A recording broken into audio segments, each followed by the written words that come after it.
कैसे समझ आएगा कि हम जो कर रहे हैं वो सही है, क्योंकि सब जानते हुए भी चिंता सताने लगती है। सही और गलत का निर्णय तो भाई कोई ऐसा पृथ्वी में नहीं है जिसको अंदर से उपदेश न मिलता हो, कोई ऐसा नहीं। आप खुद सब लोग देखो कि आपको प्रेरणा नहीं मिलती कि आप गलत करने जाते हो तो अंदर से रोका जाता है।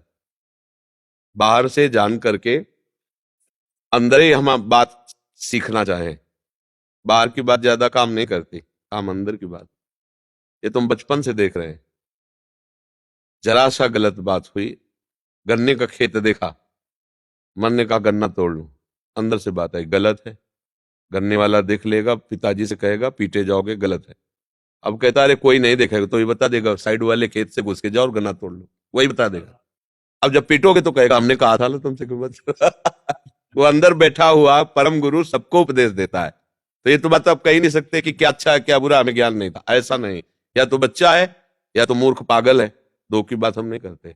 अगर आप बीच वाले हो, ना बच्चे हो, ना मूर्ख हो, ना पागल हो, तो आपको प्रेरित करता है वो भगवान अंदर बैठकर कि गलत क्या है सही है। आप ये नहीं कह सकते मुझे पता नहीं था, ऐसा नहीं। आप कोई भी कदम गलत बढ़ाओ तो आपके अंदर आ जाएगा। जलन होने लगेगी, लगेगा गलत है, ठीक नहीं, अंदर प्रेरणा है आप अच्छे काम के लिए, तो एक हृदय शीतल होने लगेगा, उत्साह होगा। यार बहुत भाग्यशाली हम आज वृंदावन आए, सत्संग किया, प्रभु की एक अच्छा लगेगा। और जब बुरा तो आप डरोगे, आपका हृदय घबराएगा, अंदर प्रेरणा करे गलत है। अरे नहीं, कोई गलत नहीं है, सब चलता है। और उसकी बात काट दिए तो फिर आगे का मार्ग आपका अंधकार में हो गया, और प्रेरणा वही देगा, बल भी वही देगा, ये भी ध्यान रखना। वही प्रेरणा देगा आपको कि यहां से चढ़ जाओ, ऐसे से ऐसे चोरी कर लो, और आपको बल देगा। अरे कोई नहीं देख पाएगा, पहले वो सचेत करता है फिर आपको सपोर्ट कर देता है, क्योंकि उसी का खेल है। आपको खेलना चाहे तो खेलो, फिर उसके हिसाब अलग अलग है। जब डंडा चलेगा तब धीरज कहेगा हमने मना किया था। इसलिए सच्चाई तो हृदय से ही पता चलती है कि भाई ये गलत है, ये अच्छा है, ये बुरा है, ऐसा। आलोक मिश्रा जी, मुंबई से। राधा वल्लभ श्री हरिवंश, पूज्य गुरुदेव, आपके चरणों में कोटि कोटि नमन। गुरुदेव, श्री जी की कृपा से पिछले 3 वर्ष से श्री राधा नाम जप और प्रवचनों को सुनने की कृपा प्राप्त हो रही है। गुरुदेव, मैं एक होटल कंपनी के ऑफिस में कार्यरत हूँ। होटल में मांस और मदिरा का भी सेवन ग्राहकों द्वारा किया जाता है और होटल के द्वारा परोसे जाता है। आपके एक प्रवचन में सुना था कि यदि मांस और मदिरा से अर्जित धन का दान अथवा सेवा नहीं करना चाहिए। पिछले कुछ वर्षों से यहाँ वृंदावन में भी रहकर सेवा नहीं कर पा रहा। महाराज जी, मेरा मार्गदर्शन करें जिससे मैं बेहिचक होकर सेवा कर सकूं। नहीं, गलत। ढंग से कमाए हुए धन से तुम्हारी भी बुद्धि भ्रष्ट होगी, और जिसको दोगे उसकी भी बुद्धि भ्रष्ट होगी। अगर आप मांस बेचते हैं या मांस बेचने में सहयोग करते हैं तो आप हत्या के भागीदार हैं।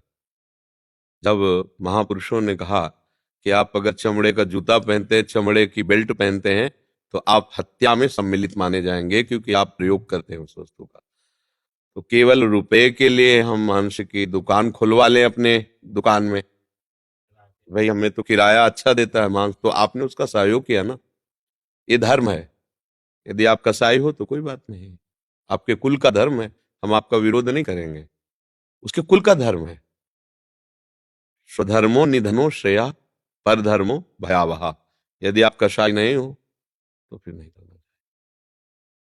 जरूरी है उसी से पैसा बनेगा, उतने से ही तुम्हारा जीवन पार होगा क्या? अगर ऐसा है तो आप जियो जैसा जियो, दूसरे को क्यों भ्रष्ट करो?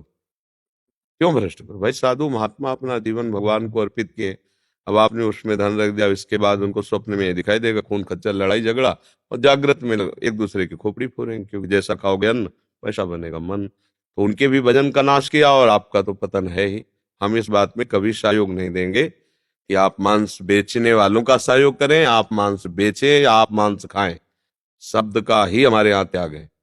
हम धर्म से चलने के लिए आपको प्रेरित करते हैं। धन तो अन्य उपायों द्वारा कमाया जा सकता है, लेकिन धर्म नहीं। धन के द्वारा धर्म नहीं कमाया जा सकता। धर्म के द्वारा धन कमाओगे तो तुम्हारा मंगल होगा। हमारे यहाँ पुरुषार्थ जब वर्णन किया जाता है तो 4 पुरुषार्थ हैं। धर्म पहले है, फिर अर्थ है, फिर काम है और फिर मोक्ष है।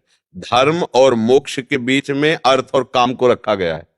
धर्म से अर्थ कमाओगे तो कामनाओं की पूर्ति मोक्ष की तरफ ले जाएगी, और अगर पहले धन रख दोगे तो फिर धर्म पीछे हो गया, फिर ऐसी कामनाएं होगी तुम्हें नष्ट कर देंगी। लोगों को भ्रम होता है कि हमारे पास बहुत पैसा आ गया धर्म से तो तुम्हारे परिवार में ऐसी प्रतिकूलता पैदा कर देगा, ऐसे रोग, ऐसे मंद बुद्धि के बच्चे पैदा होंगे कि जीवन भर जलोगे देख देख के। भाई निश्चित समझ लो, अधर्म का फल दुख, अशांति और पतन है। करके देख लो। जब तक तुम्हारे पुण्य चल रहे हैं तब तक तुम्हें पता नहीं चल रहा। जिस दिन पुराने पुण्य खत्म हुए और नया पाप और पुराना पाप जुड़ा, उस समय तुम्हें कोई भी सपोर्ट नहीं देगा। हम इस विषय में सपोर्ट नहीं करेंगे। धर्म से चलने के लिए हमारी वाणी है, अधर्म से चलने की बिल्कुल 1 रुपया कहीं संत महात्माओं को मत दे देना, बिल्कुल नहीं। ठाकुर जी सबके स्वामी, उनको करो, सेवकों को नहीं। स्वामी समर्थ है, उनके सबको ही है स्वामी। ठाकुर जी, राधा वल्लभ लाल जी, बाके बिहारी जी, राधा रमन जी, वो समर्थ है, सबके पिता है, सबके स्वामी। उनके सेवकों को नहीं। बहुत होश, साधु महात्माओं को बहुत होश में सेवा देनी चाहिए। आप पापाचरण करके आओगे, दोगे, उनकी बुद्धि भ्रष्ट होगी, डबल पाप लगेगा, क्योंकि वो भजन कर रहे थे, उनके भजन में विक्षेप हुआ आपके द्वारा। इसलिए सावधान रहे, हम इस पर सपोर्ट नहीं करेंगे। भाई अगर सब कोई मांस खाना बंद कर दे तो जीव हत्या बंद हो जाएगी कि नहीं बंद हो जाएगी? चमड़े का प्रयोग बंद कर दे तो हत्या फिर किस काम में आएगा? आप मांग कर, पहले था हमारे सनातन धर्म को भ्रष्ट करने के लिए अन्य धर्मावलंबी भोजन में गुप्त रूप से गाय का मांस मिला देते थे। आज आप देश विदेश घूम रहे हो, जो आपको मांस मिल रहा है, आप जानकारी करते हो क्या? बस पशु की तरह। मांस से आसुरी भाव का है कहीं ऐसा।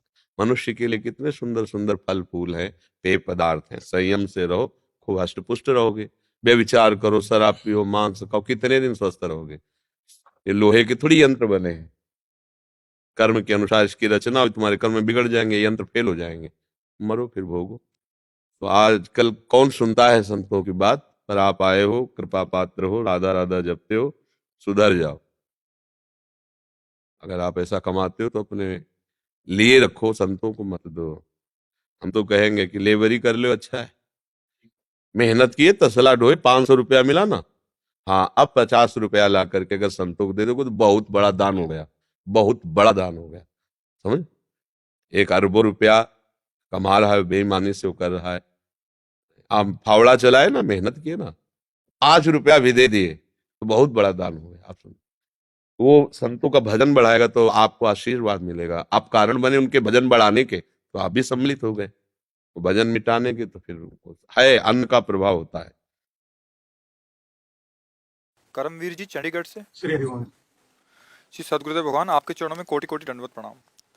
महाराज, श्री वकालत का कार्य करते हुए हमें विपक्ष की पार्टी की कमियां और गलतियां निकालकर उन्हें कोर्ट के सामने रखना होता है, तो क्या महाराज जी इसमें परनिंदा या दूरदर्शन माना जाएगा? इसमें तो एक खास बात नहीं, खास बात ये कि अगर हमें पता है कि इस आदमी ने पापाचरण किया है और मुझे 5 लाख रुपया दे रहा है कि मुझे बचा लो, नहीं लेना है। अगर जीवन सही बनाना है तो, जीवन में सुखपूर्वक जीना है तो, रुपया सुख नहीं है। अधर्म से कमाया हुआ रुपया तुम्हारा नाश कर देगा, किसी का भी हो। पक्का विश्वास रखो, हमने बहुतों को देखा है, शास्त्रीय और व्यवहारिक भी, एकदम हाइलोजन की तरह प्रकाशित हुए और फ्यूज हो गए। अधर्म का पैसा दीपक की तरह जलो, बहुत काल तक चलते रहो। जब आपको पता है कि आदमी निर्दोष है और मैं पैसे के पक्ष से इसको सजा दिलाऊंगा, तो उस पाप के अधिकारी आप होंगे। आपको असली न्यायाधीश से दंड मिलेगा, क्योंकि आप जानते थे कि ये निर्दोष है, पर अपने पक्ष का आदमी दोषी है, पर मुझे इतनी धनराशि दे रहा है, मैं हर तरह से बुद्धि के द्वारा निर्दोष को दोषी साबित करके उसे दंड दिलाऊंगा। तो वहां हमारी अदालत में किसी वकील की जरूरत नहीं पड़ती। आपको बिना किसी सफाई का अवसर दिए दंड मिलेगा, और जब भोगोगे तब फिर कोई सहयोगी नहीं होगा। न रुपया सहयोग करता है, न कोई व्यक्ति सहयोग करता है। जो दंड मिलता है उसे भोगना ही पड़ता है। क्या करोगे? रुपया क्या करेगा? औषधि क्या करेगी? डॉक्टर क्या करेगा? जब दर्द भोगना है ना, भोगना ही है। इसलिए डरो इस बात से। ऐसी गलती वकालत में होने की बहुत संभावना है, क्योंकि वकालत करते समय जो अच्छा वकील होता है, अच्छा जानते हो किसे कहते हैं? जो अपनी बुद्धि की चतुराई से और वाणी की वाक चतुरता से अपनी बात को सिद्ध कर दे, उसे समाज में अच्छा वकील कहते हैं। पता चल जाए कि अधर्म है, हम आपका केस नहीं लेंगे, तो वकील फिर किस बात के रह जाओगे? फिर तो यही लगेगा कि राधा राली आप पे पेट भर रहा हो। तभी तो धर्म से चलने में फिर समस्या आ जाती है ना। हाँ, तो अगर ये समस्या सह जाओगे तो हर समस्याओं का समाधान आपका निकल जाएगा। और ये समस्या से हार गए तो हर समाधान समस्या बन जाएगा, लिख लो कागज में, हर समाधान। हम देखा है, बहुत जीवन हो गया, बहुतों से मिले हैं, बहुत लोग, हाँ, वो दिखाई देता है ऐसा केवल है, पर वो चलता नहीं ज्यादा देर। धर्म से चलो। आपको लग रहा है कि हमारी बात से निर्दोष को दंड नहीं मिलेगा, बात अलग है। अगर निर्दोष को दंड, हम ये नहीं करें कि पापी का केस ना लो, वकील हो, पर सामने वाला आपको पता चल गया कि निर्दोष है, फिर वो आपका, सिर्फ आपका अपराध होगा, क्योंकि आपकी वाणी से किसी भी निर्दोष को आप दंड दिला सकते हैं। वकालत का मतलब क्या होता है? किसी भी निर्दोष को आप दंड दिला सकते हैं। भाई जज का तो सिर्फ आपके वचनों से न्याय होगा। आप पॉइंट पेश कीजिए, आपके पॉइंट अच्छे निकल गए, उसको समझ में आ गया, अब पॉइंट ढूंढना ही वकील का काम होता है। पॉइंट बनाए भी जाते हैं, नए बनाए जाते हैं, गवाह नए बनाए जाते हैं। एक गवाह को गए थे, रसगुल्ला पवाया गया, रबड़ी पवाया गया, कुछ पैसे दिए गए, तो आप 5 मिनट इतना बोल दीजिए, ऐसे से ऐसा बोलो। और वो समझ रहा मैं रबड़ी रसगुल्ला में नरकगामी बनोगे, तो झूठ बोलकर किसी को सजा दिलाने जा रहे हो, तो बहुत मतलब ये चीजें ध्यान रखने की है। पर ये चीजें संसार में लोग ध्यान नहीं देते हैं, आप परमार्थी को इसलिए ध्यान देना, भले नमक रोटी खाना, पर ऐसा कोई बीज मत बोले ना जो आपके लिए ही दुखदायी हो।